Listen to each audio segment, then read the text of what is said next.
Why did my sister try to give me her baby? My sister always made sure I knew I was second best. Not in a sibling rivalry kind of way, but in this cold, soul-scraping, surgical kind of way. When we were 11, both in the school play, she literally cut holes in my costume an hour before curtain. I walked on stage looking like a paper shredder victim. The crowd gasped. My parents just told me to be more careful. They left before my scene even started, after watching her monologue with glowing pride. Only our grandparents stayed, squinting through their ancient camcorder lens, trying to catch the moments no one else cared about. By high school, she'd leveled up her sabotage. Marcus, my first real crush, became her boyfriend 3 days after we started dating. I caught them in his car 2 weeks later. She just smiled, said, "Can I help it if guys prefer me?" My parents? You're overreacting. Senior year, I landed this insanely competitive high school internship with the Chicago Tribune. It was a huge deal. Only one spot, hundreds of applicants. I announced it at dinner, so proud. She burst into sobs, claiming I knew journalism was her dream. Never once mentioned it before. The next morning, she called the Tribune and accused me of plagiarism. They revoked my offer. My mom said, "You should have let her apply too." That was the rhythm of our lives. My wins, her tragedies, my hobbies,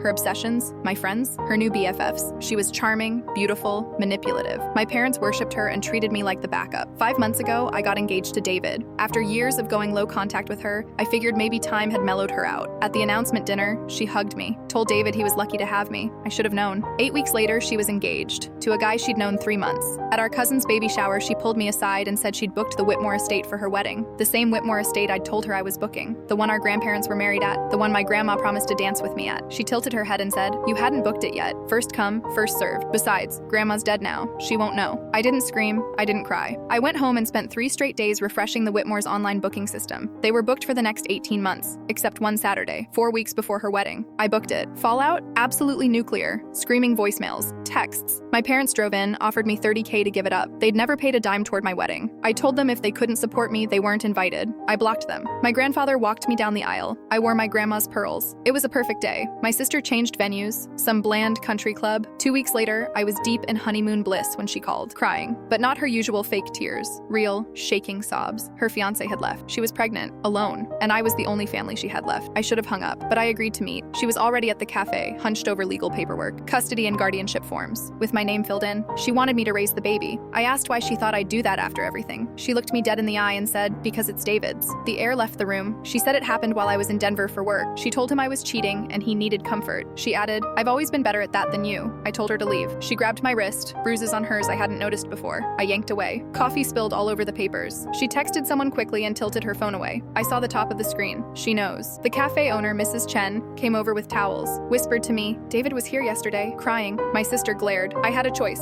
Walk away and let her control the story, or stay and dig. I stayed. Click the full story to see what happened next.